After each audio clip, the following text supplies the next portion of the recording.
Every successful person has faced difficulties in their life and career. My guests will share with us the challenges they have overcome on the road to success.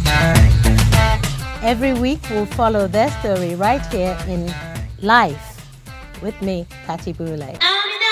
Where'd you go? Hello and welcome to Life with me, Patti Boulaye. My guest is Carrie Grant's husband. I'm so sorry. My guest is Carrie Grant's husband, David Grant. Well, you know what I'm like, a real feminist, huh? You have to put the woman first. My guest is David Grant. He doesn't mind. We just spoken before we started this. Well, you know he's a broadcaster and vocal coach, so I don't need to do that introduction for you guys. David, it's so kind of you, to actually join me today. And your wife, Carrie, I have to say, I mean, when she came into the studio, I thought, damn, the competition. This woman always looks gorgeous. Every time I see her, she gets better and better. She does, actually. I've become accustomed over the years, Patti, to dressing up, looking the best that I can, walking into a room with her and immediately becoming invisible. Absolutely. I'm used to it now. You know, I can see that. Yeah, people say to me, "So, were you there?" I was like, "Yeah, I was there. Thank you very much. I was there." I know Carrie walks in. Where's David? Oh, hello, David. Exactly. How are you? I love that. Well, that's why you two have been together for so long. How many years now? It's 30 years. 30 years. Yeah. Can you imagine she's put up with me 30 years, Patti? Oh, bless. No. You've always been an angel, darling. Both of you are angels. So you put up with each other. You were made for each other. Yeah, I agree with that. My husband and I have been married 43 years. So we got a lot of catching up to do. Wow. Wow. Well, I don't know about that. David, you have done so much. I remember you with Lynx. Mm-hmm. Yeah? And you had a hit with Jackie Graham, which is... Yeah, Jackie and I, it's interesting because Carrie and I were talking about that just recently. Actually, I knew Jackie. My manager said to me, I've heard this girl. She's in a band. I'm not sure about the band, but this girl singer's amazing. Come along and see her. So I went to Ronnie Scott's where they were supporting. And I saw this girl and I was just like, she is an amazing singer. She's natural on stage. She was just making people laugh by being kind of her kooky self. Manager started managing her. We got to know each other. And she'd had a couple of records out and it just wasn't really happening for some reason. Anyway, one day I called her and said, do you fancy doing Could It Be I'm Falling in Love? Because I loved that song. The guy who sang it originally had died, and I thought, yeah, what better way to honour him than to do, my favourite song of his. She was all for it. We called our producer. Within days, we were in the studio. Within 10 days, the record company had it and went, we think this is a hit, we're going to release it. And it came out, and then it all kind of blew up from there. Could it be I'm falling in love? Oh, honey, we were. Could it be? We all, darling, we all love that. That was meant to be that song. Do you know what? I think so. I was always a person who was like, I'm not going to do covers. I'm not going to do covers. And for years of my life, I didn't. But it just felt like the most natural thing. And Jackie felt like the right person to do it with. Well, it was good of you to see that, actually. I mean, I would say it was divine that you saw that, because I think to pick my husband, I can't remember which song, he picked a song by someone who was before our time. I can't remember his name. But I remember him telling me this story. So I heard this song and I thought, because he used to manage, Stephen used to manage a few. Yeah. And he represented Motown in the UK. Oh, wow. In the 60s. Wow, during the most successful period. Precisely. So he actually brought little Stevie Wonder to England when Stevie was 12. Yeah. And he has lovely stories. You must ask him to tell you the stories. See, the difference between Stevie Wonder and me is, they called Stevie Wonder the 12-year-old genius.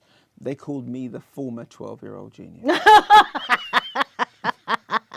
Nothing like that, David. You're a genius, and that is nothing but that's all I can say about you, But you and Carrie were on Pop Idol. Yeah. Okay. Yeah. And then Fame Academy. Mm-hmm. How did you, you had to work with different people. Mm-hmm. So how did you kind of put in your head what one needed and what the other needed how did you work all of that, put that together? Well, it's an interesting thing. One of the things about being a vocal coach that I think that people don't really realize is that you're more than just doing somebody's voice. The voice is it's you. It's organic. It's part of you. It's the expression of who you are. Yeah. It's what we all use to tell the world what we think, what we feel, who we are. So when you're teaching somebody to better use their instrument, it's not the same as teaching somebody to play a guitar or a saxophone or a piano. It's not something external that you can go to and walk away from. So when you start working with that instrument, you're working with a whole person. You know, I can say to somebody who's a good guitarist, the sound of your guitar is horrible, can you play this one? And they'll be like, okay, fine. You know, you say to somebody, the sound of your voice is horrible, you're not talking about just an external instrument. You're talking about something that belongs to them. That's right. All right. That's So right. actually, I think that we see ourselves and always saw ourselves as people who are working with the whole person. You know, if I was going to coach somebody, or Carrie's going to coach somebody, who are they? What are they about? Are they people who respond to, what do they respond to? What are they after? What's their purpose? What are they for? People sometimes sing to conceal who they are. People sometimes sing to reveal who they are. People sometimes sing to reinvent who they are. We have to kind of work out who that person is, because when we can do that, we can then best enable them to supersize themselves, to become fully who they are, or to help them to have the courage to really show the world who they are, rather than hiding behind their voice. That's interesting, because I have an academy. I teach lives etiquette. And that's exactly how I go about it. I have to find the person. It's like a light switch. Yeah. So it's amazing what you just described. I thought, whoa, okay. So Well, you're probably asking questions then Yeah. that the people think, why is she asking me that? Oh, yeah. Yes. Yeah, and yet you're asking that because what's the right approach for one person might not be the right approach for another. For another. You know, it's lots of different routes to the same destination, isn't it? That is really, that. Okay, thank you for that answer, because I do that with people. Sometimes I have like a group of 15 people, and I've got to a point where you can literally tell somebody's character so quickly from what they say, and, you know, where their mind is at in a few seconds, you know. Yes. David, I want Yes. to, what was your childhood like? Oh, my childhood was interesting. It was I came to England as a 3-year-old Okay. as part of the Windrush generation. Okay. And coming here, I was with my mother. My grandmother was already here. My mother and my father weren't together, as was the case often in Jamaican families of that period. You know, my mother was a single mother. And I grew up feeling kind of slightly estranged from my father's side of the family, even though I knew certain members. And it was my mum, my gran, and I. We formed a really tight unit.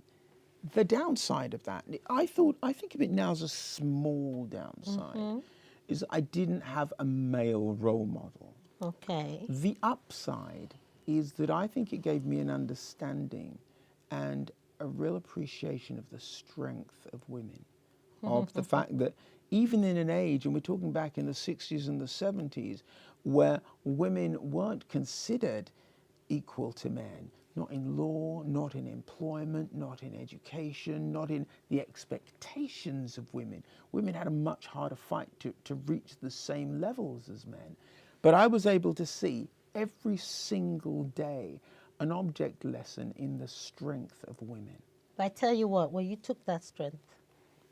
I was watching a video this morning that one of my sisters sent to me, and it was, cut a long story short, this woman came to this group of women sitting together and said, I noticed none of you are married, because they were talking about men. And one of them said to her, did you bring up a son for us to marry? Wow. And I thought, whoa, that's fantastic. Because you see, and then she went on to explain that women are brought up to cope with the world, to be considerate, to run the house, to be educated, to, which is what my mother did, because she had, she's a single parent, can you imagine, 9 children? Wow. Yeah. She worked. This is what I admire about your Carrie. She can work and run a family and just deal with everything that comes. Yeah. Because I always say Yeah. when God puts a child in front of you, he equips you with what you need. Most people just ignore it. So what you had was these two women who gave you more strength than, because, you know, you really think that a male role model was necessary. I think God, you don't know what male role model you would have got. Exactly. Do you see what I mean? Exactly. So he already paved the way for what you're doing. And it could be for the sake of the children that you have or the child you adopted. Nobody knows. We never know. But he paves the way and prepares us for the future. That's what I believe. So nothing ever bothers me if Do you it's know- not there, you know? I have to say, life with Patti Boulaye is so positive. It's like you find a positive in everything. Where there is, I life love is that. positive. I love that. Being alive is It positive. is. It is. You Do you know? know what? Actually, it's a funny thing. When people say to me, you know, life is terrible. I always think, I don't say, because sometimes it's, you know, sometimes sometimes it being is. honest means that everything you say must be true. It doesn't mean that everything that's true must be said. That is So when people come to you and say, true. life is terrible, I sometimes think, compared to what? Well done, you.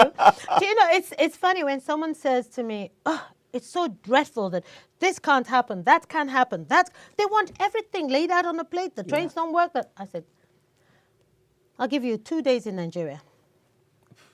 Yeah. I'll give you 2 days in Nigeria. You'll be cured, honey. Yeah. Because, you know, nobody there owes you anything. Nobody expects you. You know, they're not going to come and pour your drink because you're too lazy to reach for your glass. No, you pour your own drink.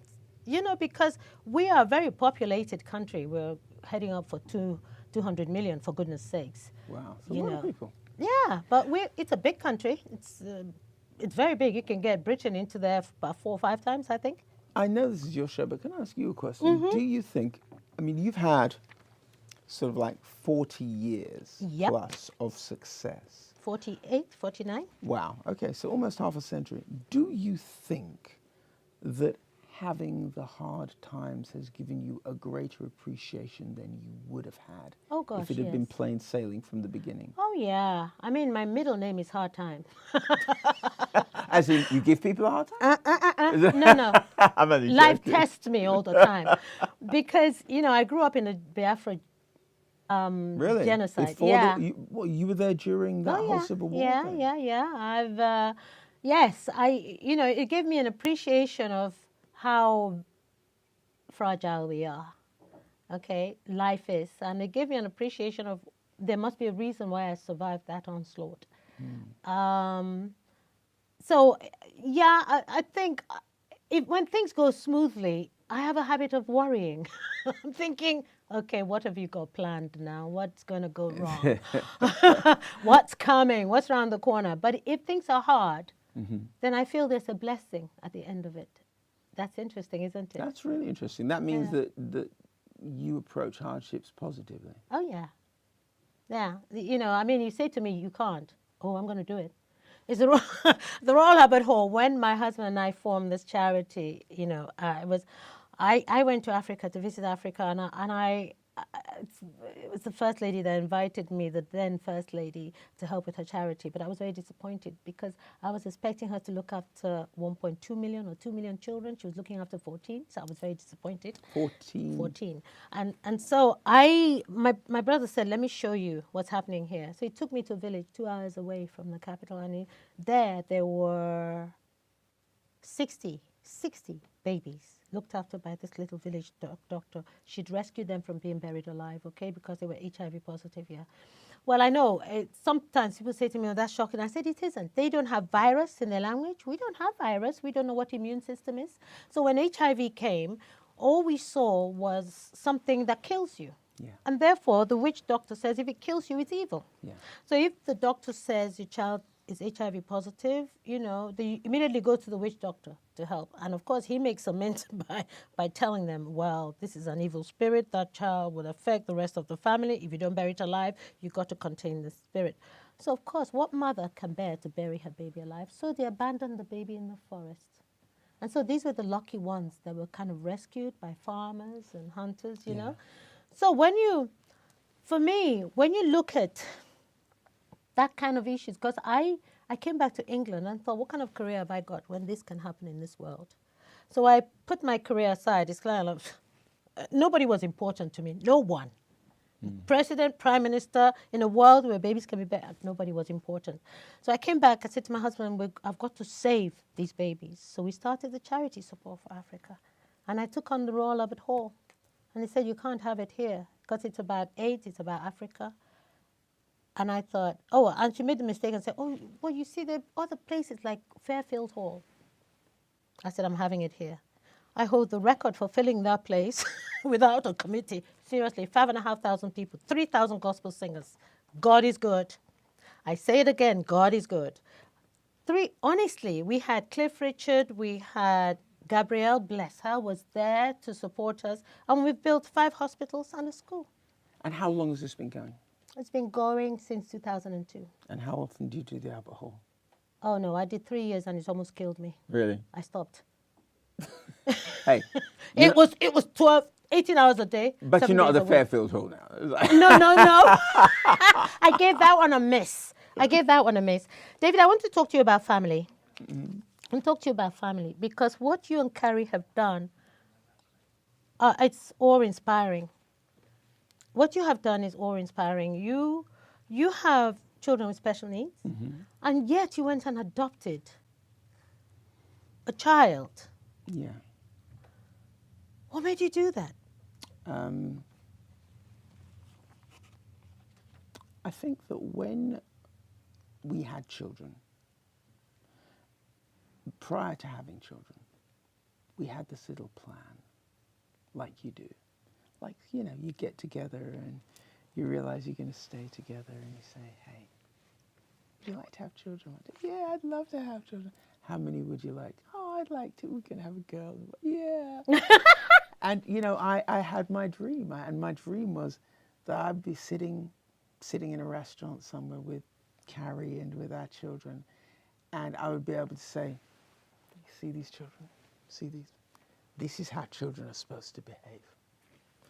That I'd be able to be like the fathers that I used to see other Jamaican kids have when I was growing up, where they go, Dad! Father looking up, and they go, sorry, I didn't mean to shout. Because they were under manners. Yeah. So anyway, we had children with special needs. They were incredible. But my vision had to go in the dumpster, really, because, you know, we'd be sitting in a restaurant, and if they're all sitting around the table, that was like really good. You know, if they were under the table, that was really good. You know, if they weren't so loud that everyone in the restaurant could hear them, that was a result. And I know the feeling. Oh, right. And I think that what it did in us is it made us realize that actually, you know what, children aren't trophies. And your children aren't there to tell the world anything about you. They're individuals. And if you bring these individuals into the world, it's your responsibility to find out who they are and to help them to discover and embellish and develop who they are, knowing that they're approved of, knowing that they're loved, knowing that they're supported, and not molded and directed. Obviously, you know, children need to be, there needs to be a degree of discipline, there needs to be an understanding of the world and all of that. But they're not little me's, all right? So when it came to, do we adopt a child? Now that was part of the early discussion. When we've had our children, maybe we'll adopt a child from a faraway country where there's a famine. You know, perhaps... Be careful what you wish for. Perhaps Burundi. I love this. But we didn't do Burundi, we did Barnet. It's still B. It's still B. It's a B. That's close enough.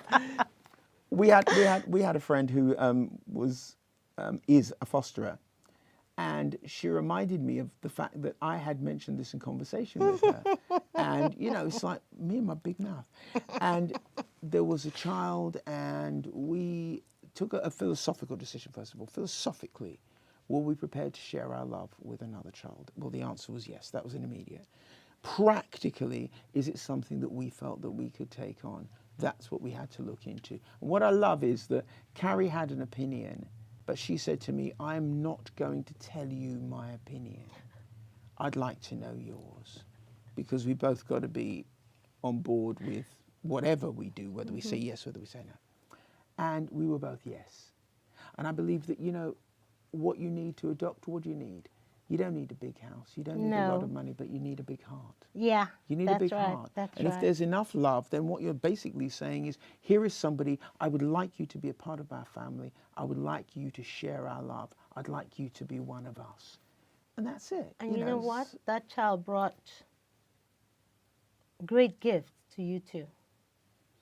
We have learned so much. Yeah. We have learned so much. And I tell you what, I have changed.